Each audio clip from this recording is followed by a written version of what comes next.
Assalamualaikum warahmatullahi wabarakatuh.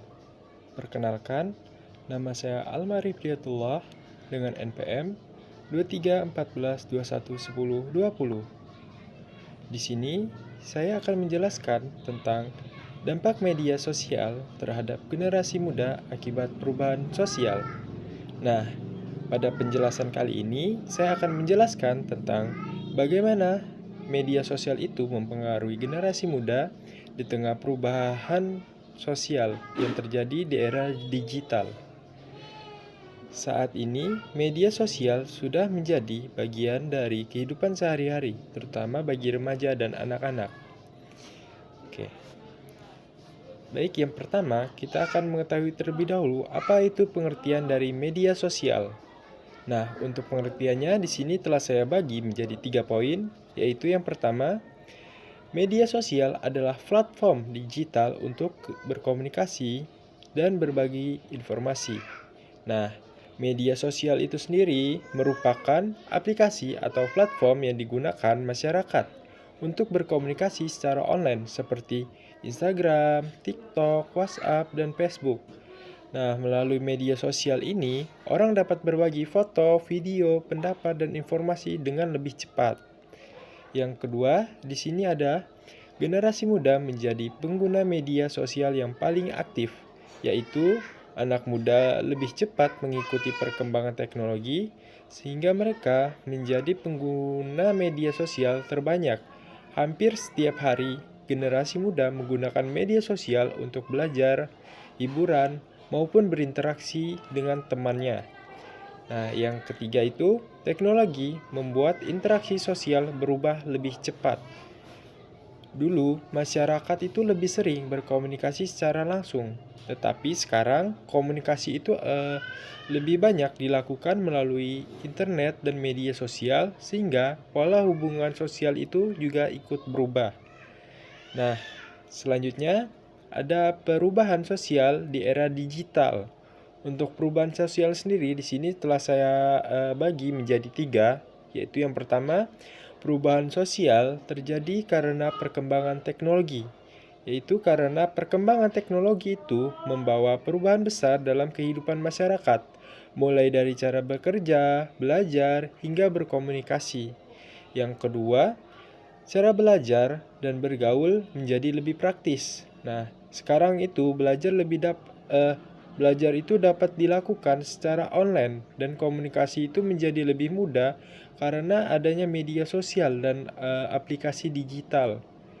Yang ketiga, masyarakat semakin bergantung pada media digital. Banyak aktivitas sehari-hari sekarang itu dilakukan menggunakan internet seperti mencari informasi, berbelanja, bahkan mencari hiburan. Oke, selanjutnya di sini ada dampak positif dan negatif dari media sosial. Nah, untuk dampak positifnya, yang pertama adalah mempermudah komunikasi jarak jauh. Nah, media sosial itu membantu orang tetap bisa berkomunikasi walaupun berada di tempat yang jauh. Yang kedua itu untuk menambah wawasan dan informasi. Nah, informasi itu dari berbagai daerah dan negara itu dapat diperoleh dengan cepat melalui media sosial. Yang ketiga, membantu kreativitas dan usaha anak muda. Nah, banyak anak muda menggunakan media sosial untuk membuat konten kreatif dan mempromosikan usaha mereka. Yang keempat, menjadi sarana belajar, yaitu media sosial juga bisa digunakan untuk belajar melalui video edukasi, seminar online, dan berbagai materi pelajaran. Nah, selanjutnya di sini juga ada dampak negatifnya. Untuk dampak negatifnya, yang pertama adalah kecanduan gadget dan internet. Yaitu terlalu sering bermain media sosial dapat membuat seseorang sulit mengatur waktu dan menjadi kurang produktif. Yang kedua, menurunkan interaksi langsung. Nah, karena terlalu fokus pada dunia digital, sebagian orang itu menjadi jarang berkomunikasi secara langsung dengan lingkungan sekitarnya.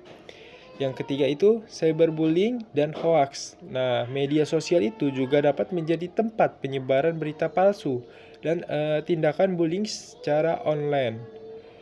Yang keempat itu gangguan kesehatan mental. Nah, tekanan sosial di media sosial itu dapat membuat seseorang merasa cemas, minder, atau bahkan stres.